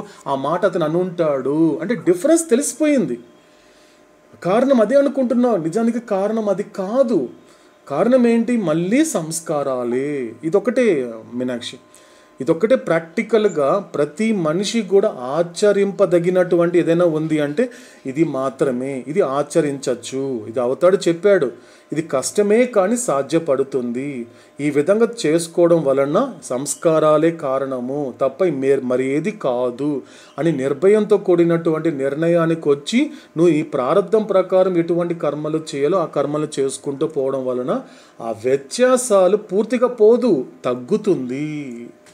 మానేస్తానొద్దు, నేను ఇక్కడి నుంచి మానేస్తానండి, ఎవరి మీద డిఫరెన్స్ చూపించనండి, ఇది నిజంగా ఆవేశమే, ఇది ఆవేశమే అవుతుంది. కానీ ఆలోచన తగ్గించుకోవాలి. ఎందుకంటే డిఫరెన్స్ నుండి నో డిఫరెన్స్కి వెళ్ళాలి. సంస్కార రహితం అవ్వాలి అంటే అదే నో డిఫరెన్స్. కాబట్టి ఒకటి మీనాక్షి, కాబట్టి సంస్కారాలే కారణము అనేది కూడా ప్రతి సెకండ్ కూడా ఎవరికి వాళ్ళు చెప్పుకోవాలి, ఎవరికి వాళ్ళు సంస్కారాలతో చెప్పుకోవాలి, మనసుతో చెప్పుకుంటే తప్ప ఈ విషయాన్ని మనం పూర్తిగా ఆచరణాత్మకంగా పెట్టలేము, ప్రాక్టికల్గా పెట్టలేము మీనాక్షి. అది మీనాక్షి నాకు అర్థమైనంత వరకు. ఓకేనా? గుడ్ అండి. నాగేష్ గారు ఏదో చెప్తున్నారు.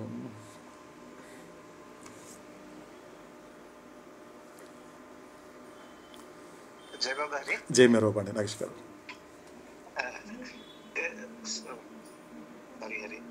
ఇప్పుడు మనం సంస్కారాల నుంచి we are okay it's very essential మనం లాస్ట్ టైం డిస్కస్ చేస్తాం. ఎస్ ప్రెసెంట్లీ మనము ఆ జర్నీలో ప్రీవియస్ లైఫ్స్లో మనము ఏం whatever we have to learn and what we have not learn we are trying to learn in this life again కదా. అవునండి, అవును. ఓకే, సో మన జీవితంలో ఒక పాజిటివ్గా ఎత్తుకుంటే, నెగిటివ్గా తీసుకోకుండా, లైఫ్ అంతా నెగిటివ్గా తీసుకోకుండా పాజిటివ్గా ఎత్తుకుంటే ఏమి మన ఒక కష్టమే కానీ సుఖమే కానీ కష్టం వస్తే కూడాను దాని నుంచి ఏమో నేర్చుకునేది ఉంటుంది. అట్లా మన సంస్కారాలు కూడా బ్యాలెన్స్ అవుతా పోతుంది. కరెక్ట్. అండ్ మీరు అన్నట్ల హ్యాపీనెస్ వచ్చేసి మనం పుణ్యం కొద్ది సుఖం వస్తుంది. అది కూడా మంచి పాయింటే. కరెక్ట్. నా పాయింట్ ఏమంటే ఈ లైఫ్ అంతా మనం పాజిటివ్ గా తీసుకోవాలా, నెగిటివ్ గా తీసుకోకుండా. Because end of the day God has created this whole universe to know himself. Correct అండి. ఎవ్రీ ఇగ్నరెన్స్ కూడా పోయేదానికే నేను ఆత్మ, నేను దేవుడు కాదు రాయి అంత అనుకొని మనిషి అనుకొని భగవంతుడు తెలుసు ఆత్మ. కరెక్ట్. సో దీన్ని పాజిటివ్ గా తీసుకుంటే బెటర్ కదా, నెగిటివ్ గా తీసుకోకుండా మన హోల్ పిక్చర్ ని. కరెక్ట్ నాగేష్ గారు, కరెక్ట్. ఎందుకంటే పాజిటివ్ గా తీసుకుంటే మన జర్నీ ఇంకా ఈజీ అవుతుంది. 100% అండి, 100%. అజ్ఞానం నుంచి వేరే వాళ్ళు ఎట్లా బిహేవ్ చేస్తారు అది మనం అట్లా బిహేవ్ చేస్తుంటాం ప్రీవియస్ లైఫ్ లో డెఫినెట్ గా. కరెక్ట్. ఇప్పుడు some person is behaving wrongly, correct. Definitely మనం కూడా తప్పులు చేస్తుంటాము, అన్ని మనము చేస్తుంటాం. మనము ఇగ్నరెన్స్ నుంచి ఇక్కడికి వచ్చినాం అంటే మన జర్నీ చేసి ఇక్కడికి వచ్చినాము. కరెక్ట్. బట్ ఇప్పుడు ప్రస్తుతం మన బాబా దగ్గర మనకు వచ్చినాక మన జర్నీ ఎట్లుండాలంటే బాబా ఏం చెప్పినాడో అది మనం ఫాలో చేసుకుని, మీరు చెప్పినట్ల మీరు పాయింట్ బాగా చెప్తారు, ఎప్పుడు చూస్తాను ఎరుకగా ఉండండి అని. Like always awareness. కరెక్ట్. అది అవేర్నెస్ పెట్టుకొని జీవితం చేస్తే మీరు అన్నట్లు డెఫినెట్ గా ఈ జన్మ కరు యాదో జన్మ గమ్యంపై చేరుకుంటాము, ఫాస్ట్ గా చేరుకుంటాము. కరెక్ట్ నాగేష్ గారు, అవును. Just brief I'm telling. Okay. మీరు ఇన్ని జర్నీ చేసింది whatever you are trying to portray, whatever I have understood నేను చెప్తున్నాను అంతే. ఓకే. డౌట్స్ ఏమీ లేదు. మీ దగ్గర వచ్చినప్పుడు డౌట్స్ ఏముంటుంది మరి? ఓకేనండి, మాకంతా నేర్చుకునేదే అంతే. జై నరేంద్ర. సో నాగేష్ గారు చెప్పినట్లుగా, ఎందుకంటే పాజిటివ్గా ఉండడం అంటే ఏంటి అంటే అవేర్నెస్తో ఉండడం అంటే ఇంకేం లేదు, ఒక్కటే. అవతాడు ఎందుకు అవతరించాడు అంటే ఆయన స్పష్టంగా చెప్పాడు. యాక్చువల్గా నేను నాశనం చేయడానికంటూ ఇక్కడ చేయాల్సిందంటూ ఏమీ లేదు. ఎందుకంటే my advent is to give you awareness of the nothingness of the illusion. నువ్వు ఏదైతే సమస్తం అనుకుంటున్నావో నిజానికి అది శూన్యము అని చెప్పేటువంటి అవగాహన కల్పించడానికి నేను అవతరించాను. ఇదొక్క మాట చాలండి. ఎందుకంటే నేను వ్యక్తిగతంగా ఇదొక్క మాటని అనేక సంవత్సరాల నుండి ఇప్పటికీ క్యారీ చేస్తున్నాను. ఒక్క మాట చెప్పాడు అవుతాడు, ఇంకేం చెప్పలేదండి. మై అడ్వెంట్ ఎందుకు అవతరించాడు అని విచారణ చేసుకుంటే, ప్రశ్నించడం కాదు, విచారణ చేసుకుంటే, నన్ను నేను విచారణ చేసుకుంటే ఎందుకు నా కోసం అవతరించాడు కదా అవుతాడు, కాబట్టి నాకేమి ఇవ్వాలనుకుంటున్నాడు అంటే అవగాహన. ఇప్పుడు నాగేష్ గారు చెప్పినట్లు పాజిటివ్గా ఉండడం అంటే ఏంటంటే అవగాహనతో ఉండడమే, ఇంకేమీ లేదు. కారణాన్ని తెలుసుకోవడము, ఆయన చెప్పే మాటల పట్ల శ్రద్ధతో ఉండడము, ఆయన చూపించేటువంటి మార్గంలో నడవడము. ఎందుకంటే ఈ మార్గం అనేది ఎంత ఆశ్చర్యకరమైంది అంటే మౌలానా జలాలుద్దీన్ రూమి ఒక చోట ఇలా అంటాడండి, ఈ మార్గం గురించి చెప్తున్నప్పుడు, ఈ మార్గము చాలా ఆశ్చర్యకరమైనది. ఇది ఎలా ఉంటుంది అంటే ఈ మార్గంలో నీతో పాటు చాలామంది నడుస్తారు తప్ప నీ కోసం ఎవరు నడవరు అన్నాడు. సాధారణంగా ఏమనిపిస్తుంది అంటే ఓకే, సో ఇతను నా కోసం ఇది చేసి పెట్టేస్తాడు కదా, ఇతను నేను చేయాల్సిన పని రేపు చేసేస్తాడు కదా అంటే అది జరగదంట. అలాంటిది కాదంట ఆధ్యాత్మిక మార్గం. ఎందుకంటే ఈ మార్గంలో నీతో పాటు నడిచే వాళ్ళు ఉంటారు తప్ప నీ కోసం ఎవరు నడవరు, నువ్వే నడవాలి. Because it's your own path, నువ్వే నడవాలి. అటువంటి మార్గంలో నడవాలి అంటే ఎంత గొప్పగా ఆయన ఇచ్చేటువంటి అవేర్నెస్ కావాలి, ఎంత గొప్పగా ఆ శ్రద్ధ పెట్టాలి, ఎంత గొప్పగా ఎరుకతో ఉంటే తప్ప అవతార పురుషుడు యొక్క మాటల్ని డైజెస్ట్ అవ్వదు, జీర్ణింప చేసుకోవాలి. ఎందుకంటే గాడ్ స్పీక్స్ ద్వారా అవతారుడు, ఎందుకంటే నేను వ్యక్తిగతంగా నేను ప్రయాణం చేస్తున్నప్పుడు అంటే నేను వ్యక్తిగతంగా తీసుకుంటానండి, అదేదో పుస్తకాల్లో ఉంది అనేది కాకుండా నేను వ్యక్తిగతంగా తీసుకుంటాను. ఎలా తీసుకుంటాను అంటే అల్టిమేట్గా ఒక మాట చెప్పేవాడు అండి అవతాడు, రిపీటెడ్గా చెప్పేవాడు. గాడ్ స్పీక్స్ అనేటువంటిది ఎలాంటిది నేను మాట్లాడుతున్నప్పుడు అంటే అల్టిమేట్గా అది ఎప్పుడు ఫుల్ఫిల్ అవుతుంది, ఎప్పుడు అది పరిపూర్ణం అవుతుంది అంటే నేను చెప్పే మాటలు నీ శరీరంలో రక్తం ప్రవహిస్తుంది కదా, ఆ రక్తంతో పాటు నా మాటలు కూడా ప్రవహించాలి అన్నాడండి అవుతాడు. అంటే అంతగా జీర్ణం అయిపోవాలి నీ రక్తంలో, అది ఎలాగైతే రక్తం పారుతూ ఉంటుందో ప్రవహిస్తూ ఉంటుందో అలా నా మాటలు నీ జీవితంలో నరాల్లో అంటే ఆ విధంగా డైజెస్ట్ అయిపోవాలి. అంటే ఎంతగా డైజెస్ట్ అవ్వాలి అంటే ఎంత గొప్పగా శ్రద్ధ పెడితే తప్ప, ఎంత గొప్పగా అర్థం చేసుకుంటే తప్ప ఆ స్థితికి చేరుకోవాలి అనేటువంటిది నేను విచారణ చేస్తున్నటువంటి గొప్ప విషయం అండి. కాబట్టి అవుతాడు అల్టిమేట్గా అది తీసుకురావాలి. ఎందుకంటే నువ్వు ఆయన ప్రేమించాలన్నా, ఆయన పట్ల విధేయత కలగాలి, ఆయనకి శరణాగతి అవ్వాలన్నా కూడా అన్నిటికన్నా ముఖ్యం ఏంటి, నీ యొక్క అస్తిత్వాన్ని తెలుసుకొని ఆయన చెప్పే ప్రతి మాటని అర్థం చేసుకోవాలి. అది నాకు ఇచ్చినటువంటి ప్రేయర్ అండి, నాకు వ్యక్తిగతంగా అవుతాడు ఇచ్చిన ప్రేయర్. కాబట్టి లోకమును కాకుండా నిన్ను అర్థం చేసుకోవాలి. ఎందుకంటే అనేక జన్మల్లో నేను లోకదాసుడుగా ఉండిపోవడానికి కారణం ఒక్కటే చెప్పాడు అవుతాడు. నువ్వు ప్రపంచంలో వచ్చిన ప్రతిసారి లోకానికి దాసుడు అవుతున్నావు తప్ప లోకేశుడికి దాసుడు కాకపోవడానికి కారణం ఏంటో తెలుసా? నీకు అర్థం కానటువంటి ప్రపంచాన్ని అర్థం చేసుకుంటూనే ఉండి ప్రయత్నం చేస్తున్నావు. ఎన్ని జన్మలెత్తినా అర్థం కాదు. ఎందుకంటే ఈ లోకం గురించి అర్థమైన వాడు ఒకే ఒక్కడు, వాడే లోకేశుడు. లోకంలో వచ్చేవాడికి నీకేలా తెలుసు? నువ్వు జస్ట్ గెస్ట్ అంతే, కొంతకాలం ఉండి వెళ్ళిపోయేవాడు. నీకెందుకు అర్థమవుతుంది ఈ లోకం? కాదు, ఆయన అర్థం కావాలి. కాబట్టి లోకంలో ఉండే వాళ్ళ సంకల్పాలు, లోకంలో ఉండే వాళ్ళ కోరికలు తెలుసుకోవాలి, అది ఫుల్ఫిల్ చేయాలి అనేది కూడా ఒక రకంగా చెప్పాలంటే అవివేకమే. ఎందుకంటే నువ్వు అనుకుంటున్నావు వాళ్ళ కోరికలు తీరిస్తే హ్యాపీగా ఉంటారన్న విషయం, అది నువ్వు అనుకుంటున్నావు, వాళ్ళు అనుకోవటం లేదు. ప్రపంచం చాలా వింతైనది. కాబట్టి వాళ్ళ సంకల్పాలు, లోక సంకల్పాలు తెలుసుకోవడానికి కూడా ఒక రకంగా పునర్జన్మకి కారణం అవుతుంది. అందుకే శరీరం విడిచిపెట్టే సమయంలో నీకు అది చేయాలనుకున్నానమ్మా, చేయలేకపోయాను అనేటువంటి చివరిగా మాట్లాడతాడు జీవుడు. అది చేద్దామనుకున్నాను, అసలు అవి ఆరోగ్యం బాగుంటే ఇప్పటికిప్పుడు చేయాలనుకున్నానమ్మా, బయటికి వెళ్ళి నీకు అది చేయాలనుకున్నాను అనుకుంటాడు. కాబట్టి అది ఎప్పటికి జరగని విషయం. కాబట్టి లోకేశుడు అర్థమైతే లోకం అర్థమవుతుంది, లోకేశుడు యొక్క సంకల్పం తెలుసుకుంటే ఈ లోక సంకల్పం అర్థమవుతుంది. కాబట్టి ఇది మనకి అవతడిచ్చినటువంటి గొప్ప అవగాహన అండి. అది మనకి నాగేష్ గారు చెప్పినట్లుగా పాజిటివ్గా ఉండడం దానికి దీని వెనక ఉన్నటువంటి అవతార తత్వం అండి. ఓకేనండి. ఇంకా లాస్ట్ అండ్ ఫైనల్ ఇంకెవరైనా క్లారిఫికేషన్స్ కోసం నేను అడగాలనుకున్నారు, నేను చెప్పాలనుకుంటున్నారండి?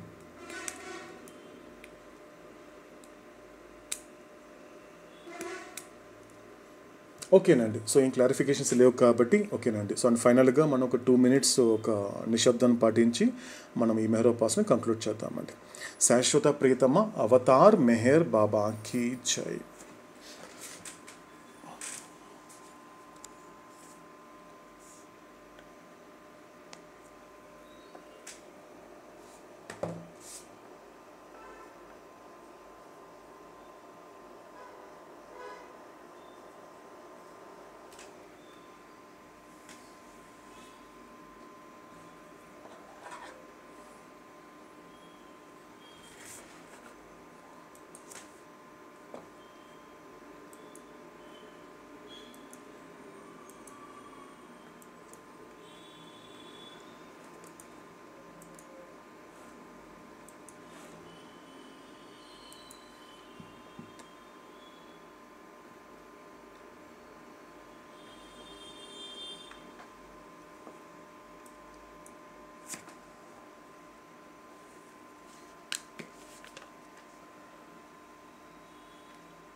శాశ్వత ప్రీతమ అవతార్ మెహర్ బాబాకి జై.